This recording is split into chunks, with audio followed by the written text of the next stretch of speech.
कुछ बात तो है कि मिटती नहीं हस्ती हमारी, सदियों रहा है दुश्मन दौरे ज़मा हमारा।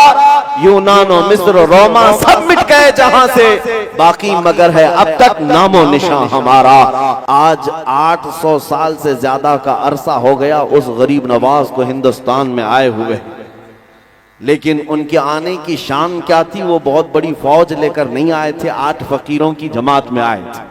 जब शिहाबुद्दीन गौरी शिकस्त खाकर जा रहा था, उस वक्त गरीब नवाज से उसके किसी फौजी ने पूछा था, बाबा किधर जा रहे हो? गरीब नवाज ने कहा था हिंदुस्तान फतह करने जा रहा हूं।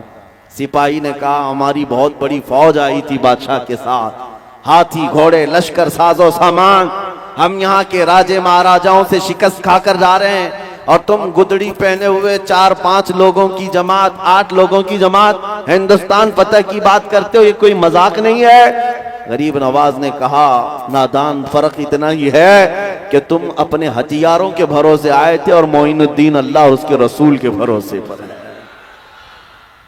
ये ताकत है, ये कुव्वत का नाम है। जिस सीने में नबी करीम सल्लल्लाहु तआला अलैहि वसल्लम की वफा भरी हुई हो, वो फिर बेखौफ जीता है, बेखौफ जीता है। और फिर बेखौफ होकर बरेली से आवाज आती है, खौफ ना रख रजा जरा, तू तो है अब्दे मुस्तफा, तेरे लिए अमान है, तेरे लिए अमान है। आज डर किस बात का? डर किस बात का? हम उस कौम के वारिस हैं जो 313 भी थे तो पूरी दुनिया उनसे खौफजदा थी, थर्राते थे। कैसर और किसरा उनकी नींदें हराम कर रखी थी उमर इब्ने खत्ताब रदियल्लाहु ताला अन्हु की फौज ने। उनके पास कौन सी ऐसी ताकत थी आपको पता है? उरवा बिन मसूद सकफी एक कासिद मक्का वालों की तरफ से आया। मक्का वालों ने कहा था जाओ मोहम्मद के साथियों के हथियार देख करके आओ, वो बड़ी बड़ी ताकतों को चैलेंज कर रहे हैं, कितनी ताकत जमा कर ली। कासिद आया था देखने के लिए, और जिस वक्त आया नबी करीम सल्लल्लाहु तआला अलैहि वसल्लम के इर्द गिर्द सहाबा थे, मगरिब की अजान हो चुकी थी, हुजूर मगरिब की तैयारी कर रहे थे और वजू फरमा रहे थे। सहाबा अतराफ में जमा होकर खड़े थे। कासिद आया, पूछा ये क्या हो रहा है? सहाबा ने कहा अल्लाह के रसूल वजू कर रहे हैं। और उस पर भीड़ किस बात की? वो कासिद भीड़ को चीरते हुए जाकर देखा, नबी करीम सल्लल्लाहु तआला अलैहि वसल्लम जब वजू कर रहे हैं, सहाबा अपने दामन को हुजूर के आगे फैला देते हैं। हुजूर कुल्ली करें तो वो अपने दामन में ले लें, हुजूर अपना चेहरा धोएं तो अपने हाथों पर लेकर अपने चेहरे को मल लें।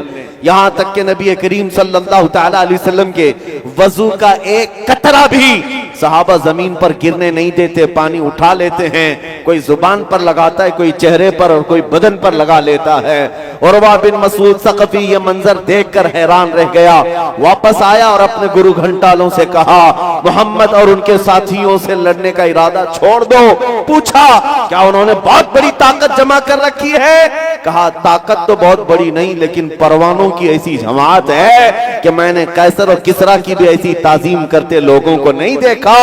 ऐसी कौम मोहम्मद के साथ है कि मोहम्मद अरबी का वजू का एक कतरा वो जमीन पर गिरने नहीं देते, तो उनके खून का कतरा कब वो गिरने दे सकते हैं? इसलिए अजीजा ने गिरामे वक़ार, दुनिया अगर खौफजदा थी तो वह इश्क रसूल की ताकत से थी। सहाबा का जो लगाव था मेरे आका से, ये बहुत बड़ी अजीम ताकत थी। इसी को इकबाल ने कहा था, उनके जो हम गुलाम थे खल्क के पेशवा रहे, उनसे फिरे जहां फिरा फिराई कमी वखार में।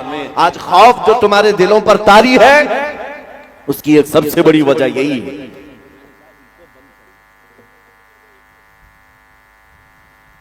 हुजूर अकरम सल्लल्लाहु तआला अलैहि वसल्लम से दूरी ये एक ऐसी जिल्लत की बात है मेरे अजीजों, फिर आदमी दर दर की ठोकरों पर मजबूर हो जाता है। मैं माइक वाले से गुजारिश करता हूं, मैं इको बंद कर दें। नात खां जब तशरीफ लाएं तो उनकी आवाज को सुरीली बनाने के लिए आप इको को लगाएं। मैं तो भाई बयान कर रहा हूं, गुफ्तगू कर रहा हूं, इसमें लहराने की जरूरत नहीं है, बस बात समझ में आनी चाहिए। और माइक को हम स्टाइल में लाना नहीं चाहते हैं। दो बूंद ही बहुत है अगर तुझको असर करे, तूफान नूह लाने से चश्म क्या फायदा। बहरहाल बात इतनी है क्या आज तुम्हारे पास वो कुव्वत मौजूद है? अभी मैं आपको बताता हूं, इस पूरे भरे मजमे में अगर मैं कहूं अशहदु अन्ना मुहम्मद रसूलुल्लाह सल्लल्लाहु तआला अलैहि वसल्लम, मैंने अपने नबी पाक का नाम ही तो लिया है। आपने अंगूठों को चूम कर आंखों से क्यों लगाया? किसने कहा? क्या यहां से ऑर्डर दिया गया था? पहले से आपको बताया गया था कि मैं जब नाम लूंगा तो चूम लेना? मैंने तो ऐसे ही अचानक हुजूर का नाम लिया है और आप बेइख्तियार अंगूठों को बोसा देकर आंखों से लगाते हैं। क्यों? ये इस बात की अलामत है कि हमें किसी के हुक्म की दे की जरूरत नहीं, हमारे दिल में हुजूर के लिए धड़कनें आज भी मौजूद है। वो नाम पाक आता है, बेइख्तियार उंगलियां लबों तक चली जाती हैं। हुजूर को सामने से देखा नहीं, लेकिन नाम सुनते ही हम अंगूठों को चूम लिया करते हैं। ये आज भी अलामत है तुम्हारे अंदर। इसीलिए मैं कहता हूं, वो जो छुपी हुई चिंगारी है, जिस दिन ये शोला बन गई, मेरे अजीजों, बड़े बड़े मोहल्लों को और बड़े बड़े पाखंडियों को जीना हराम हो सकता है। जो आज नबी करीम सल्लल्लाहु ताला अलैहि वसल्लम की शान में भोंकते हैं, उन्हें ऐसा लगता है कि हुजूर के गुलाम सब अब मर चुके, ख़त्म हो चुके। यह उनकी खाम ख्याली है। उन्होंने अभी हुजूर अकरम सल्लल्लाहु ताला अलैहि वसल्लम के गुलामों की वफादारी देखी नहीं, और आपने कभी दिखाया भी नहीं। आप तो सिर्फ नारों में रह गए हैं, जोश में रह गए, जुलूस में सिर्फ बुलंद आवाज से चीखने में रह गए। जिस दिन तुम हुजूर के सच्चे आशिक बन गए, उस दिन बहुत बड़े कमाल का इनकलाब आने वाला है। सुना है कुदसियों से मैंने कि वो शेर फिर होशियार होगा। हुजूर के इन गुलामों के अंदर एक जिंदगी फिर से आएगी। वो जिस दिन बेदार हुए हैं, मैंने 4-5 साल पहले एक बात पढ़ी थी, स्पेन के किसी अजायब घर में, हवा का मौसम बता रहा है वो जुल्फ अपनी लहरा रहे हैं। हवा का मौसम बता रहा है वो जुल्फ अपनी लहरा रहे हैं। सवारी तैबा से चल पड़ी है, हुजूर तशरीफ ला रहे हैं। और क्यों ना हो, ये सुन्नियों का मजमा है। अपने नबी को पुकारता है तो जिंदा रसूल समझकर पुकारता है। एक बात आप देख लेना, हिंदुस्तान ही नहीं, अब पूरी दुनिया में मशरिक और मगरिब, शुमाल और जुनूब में ये नारा गूंजने लग गया है, लब्बैक या रसूल अल्लाह। लेकिन किस्मत की बात यह है कि ये सिर्फ सुन्नियों की जुबान पर अल्लाह ने अता किया। हुजूर से मोहब्बत करने वालों का ही ये नारा है, जिसका मतलब ये है कि ए अल्लाह के रसूल, हम हाजिर हैं। ये नारा मेरे अजीजों बरेलवियों का दिया हुआ नहीं है, ये रसूलुल्लाह के सहाबा का है। हुजूर अकरम सल्लल्लाहु ताला अलैहि वसल्लम के वो सहाबा सिर्फ लब्बैक नहीं कहते थे, फिदा का अबी व उम्मी या रसूल अल्लाह। ऐ अल्लाह के रसूल, मेरी माँ भी आप पर कुर्बान, मेरा बाप भी आप पर कुर्बान, आपका हुक्म हो मैं हाजिर हूं। और आज उन सहाबा की मोहब्बत का सदका इस जमात को अल्लाह ने अता किया है। इसीलिए मैं कहता हूं, इस्लामी महीना कौन सा चल रहा है ये मालूम करना हो तो सुन्नियों के मोहल्ले में जाकर देख लिया जाए, और मोहल्ला देखते ही पता चल जाता है कि रबीउल अव्वल का महीना चल रहा है। और अगर मोहल्ले से ना पता चले तो सुन्नियों के चेहरे से जरूर पता चलता है। इसलिए कि हुजूर की आमद की खुशी लोगों के चेहरों पर नजर आती है। बाज लोग ये एतराज करते हैं, जुलूस ईद मीलाद में ऐसे वैसे सब नाचने वाले लोग आ जाते हैं, फला आते हैं, ढिका आते हैं। मुझे पता है, लेकिन मेरे अजीजों, मैंने महसूस किया है वो जुलूस पाक हुजूर अकरम सल्लल्लाहु ताला अलैहि वसल्लम की मोहब्बत में निकलने वाला, उसमें बहुत सारे बेअमल लोग भी आ जाते हैं, नौजवान, वो जिनके अमल अच्छे नहीं लेकिन फिर भी हाजिर हो जाते हैं। वो ये बताने के लिए आते हैं कि हम रसूल पाक के गद्दार नहीं हैं, गुनहगार हैं लेकिन गद्दार नहीं है। और अभी हमें इस बात पर गर्व है, फख्र है कि ये कौम नबी करीम सल्लल्लाहु ताला अलैहि वसल्लम की गद्दार नहीं है। थोड़ा बहुत भटक गए, रास्ता छोड़ दिए हैं या ट्रैक बदल चुके हैं, लेकिन आज भी इनके दिलों में हुजूर से मोहब्बत वैसी है कि कुत्तों ने भौंक भौंक कर देख लिया कि हिंदुस्तान का हर मुसलमान जिंदा नजर आता। मैं आपको एक बात बताऊं कि ये जो गुस्ताखियां होती हैं ये चेक किया जाता है, टेम्परेचर नापा जाता है। दुनिया का एक दस्तूर है, डॉक्टर जब किसी का ऑपरेशन करना होता है तो पहले सुन का इंजेक्शन लगाता है, बेहोशी का, या गोली खिलाए या इंजेक्शन दे दे।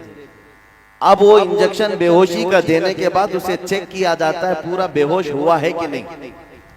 तो डॉक्टर कैसे चेक करेगा? उसको चूंटी काट कर देखते हैं, कैंची से मार कर देखते हैं, हाथ पैर हिला रहा है, हरकत कर रहा है, तो इसका मतलब है अभी होश में है।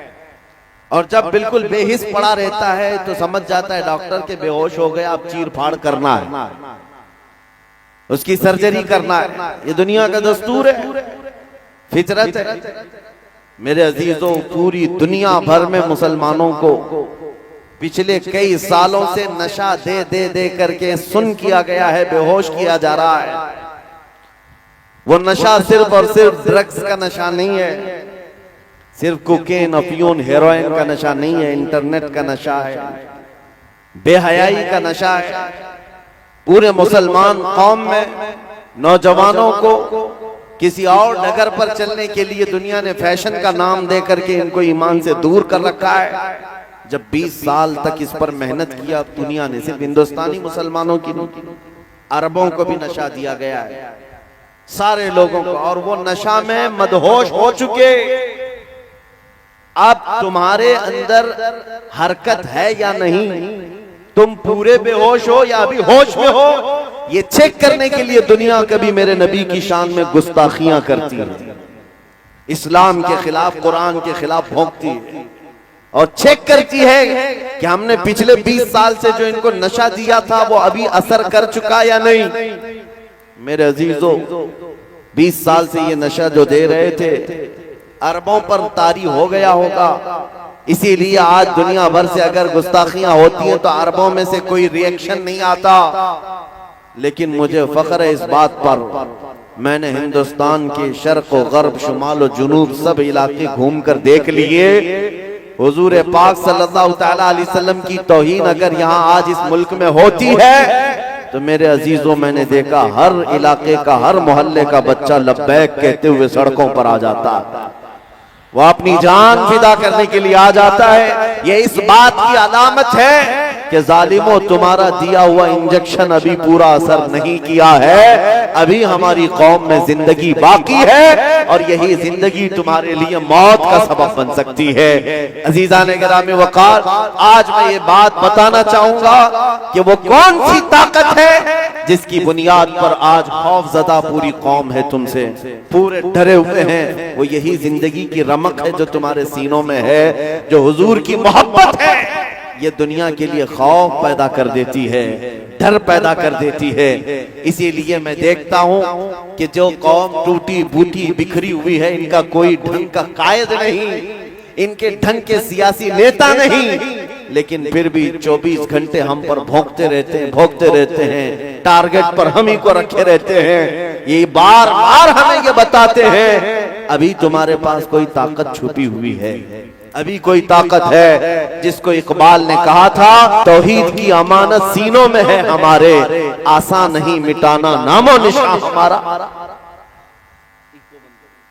अजीज़ान गिरामी वक़ार, मैं आपको यही बात बताना चाहता हूं कि जो नबी करीम सल्लल्लाहु तआला अलैहि वसल्लम के लिए तुम सीनों में धड़कन रखते हो, ये सिर्फ और सिर्फ दिल की धड़कन नहीं है, ये बहुत बड़ी ताकत का नाम, बहुत बड़ी ताकत का नाम है। जिसका सीना हुजूर की मोहब्बत से भरा हुआ होता है, अल्लाह उसका रौब पूरी दुनिया में पैदा कर देता है, उसका रौब डाल देता है।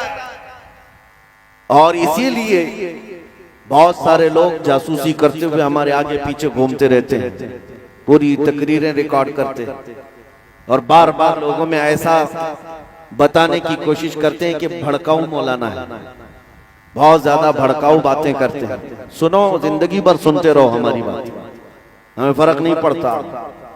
मैं आपको जगाता रहूंगा, बेदार करता रहूंगा, ढूंढ ढूंढ करके निकालो, कुछ नहीं मिलेगा, कुछ नहीं मिलेगा। मैं उनसे कहता हूं, इस कौम को आज तक मैंने कभी हथियार रखने की बात तक नहीं की, कभी ढूंढ कर निकालना। हम न चाकू, छुरी, तलवार, बंदूक, गोली, बारूद किसी की बात नहीं करते। मैं सिर्फ बात इतनी करता हूं, तुम जामे इश्क रसूल पहन लो, हुजूर की मोहब्बत का पैराहन पहन लो।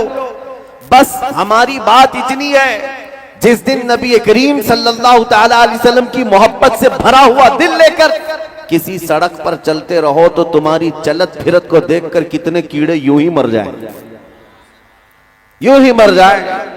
न तुम्हारे हथियार की जरूरत, न तुम्हारे फौज और निजाम की जरूरत। इसलिए कि हमें पता है एक स्टेचू रखा गया था, जिस स्टेचू में मुसलमान सजदे में है, उसके ऊपर ईसाई खड़ा है और उसके कंधों पर यहूदी खड़ा है। एक यहूदी देखता है और अजायब घर के मैनेजर से कहता है, ये स्टेचू में मुसलमान सजदे में, उसके ऊपर ईसाई खड़ा है, उसके ऊपर यहूदी है, यहूदी को सबसे ऊपर दिखाया गया। उसने कहा ये बदल दो, ये स्टेचू बदल दो। मैनेजर ने कहा इसमें आपकी कौन सी तौहीन हो रही, आप तो सबसे ऊपर है, मुसलमान सबसे नीचे झुका हुआ है, उसके ऊपर ईसाई, उसके ऊपर आपको रखा गया है। उसने कहा ऊपर तो दिखाया आपने, लेकिन इसका दूसरा मैसेज ये है, अगर ये मुसलमान उठ गया, अगर ये सजदे में से उठ गया तो ऊपर जो दोनों खड़े हैं उनकी हालत क्या होने वाली। मेरे अजीजों, ये दुनिया जानती है जितनी देर तक ये नशा में है हम आराम से हैं। इनको नशा खिलाओ, सुन करके रखे रहो, इनको आवारगी में डाल के रखो, इनको बेहयाई और बेअखलाकी में डाल कर रखो, और पूरी दुनिया को तुम्हारा नाम ले लेकर के डराया जाता है कि इनके यहाँ आतंकवाद होते हैं, टेररिस्ट होते हैं, दहशतगर्द होते हैं, लुटेरे होते हैं, फला होते हैं।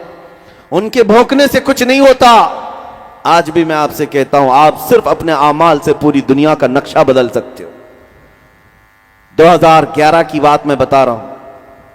अमेरिका की एक न्यूज रिपोर्टर औरत अफगानिस्तान की रिपोर्टिंग पर मौजूद थी, अंग्रेज औरत है। उसने अपना वाकया लिखा है कि मैं अफगानिस्तान में थी, उस वक्त नेटो की फौज वहां पर थी, जो लड़ाइयां चल रही थी 20 साल तक। रिपोर्टिंग करने के लिए गई हुई खातून कहती है, एक दिन शाम को मैं रिपोर्ट करते हुए आ रही थी, दो फौजी जो नेटो फौजी थे, उन्होंने मुझे अकेला पाकर पकड़ लिया और झाड़ियों की तरफ ले गए, मेरी इज्जत लूटते। इसी असना में दो मुसलमान नौजवान नजर आ गए मस्जिद की तरफ जाते हुए। उन्होंने आकर आवाज पुकारा किया और फौजी वो भागकर चले गए। औरत को छोड़ दिया, कपड़े फटे हुए थे। ये दोनों मुसलमान नौजवान उस खातून को उठाकर लाए। ये औरत कहती है, बचपन से मैं मुसलमानों से नफरत करती थी, बचपन से हमारे दिमाग में यही बात डाली गई थी कि ये इज्जतों के लुटेरे होते हैं और बहुत सख्त किस्म के होते हैं मुसलमान। मैं डर गई, वो फौजी तो अच्छे थे, ये दो मुसलमानों के हत्थे चढ़ गई। ये दोनों नौजवान मुझे लेकर के आए और एक कमरे में लाकर उन्होंने मुझे बंद कर दिया, अंदर नहीं आए। कमरे में बंद करने के बाद जैसी रात हुई, दोनों ने आधा दरवाजा खोला, खाने का बर्तन अंदर किया और कपड़े मुझे दे दिए और फिर दरवाजा बंद कर लिया। मैं भूखी थी, खाना खा चुकी और कपड़े भी बदल लिए। दूसरा दिन आया, बराबर खाने के वक्त आधा दरवाजा खुलता, खाने का बर्तन अंदर दिया जाता, लेकिन अंदर कोई नहीं आता। मैं ये मंजर देख रही थी, 2 दिन तक वहां रही। 2 दिन के बाद मेरी एम्बेसी के लोग आए, सिफारत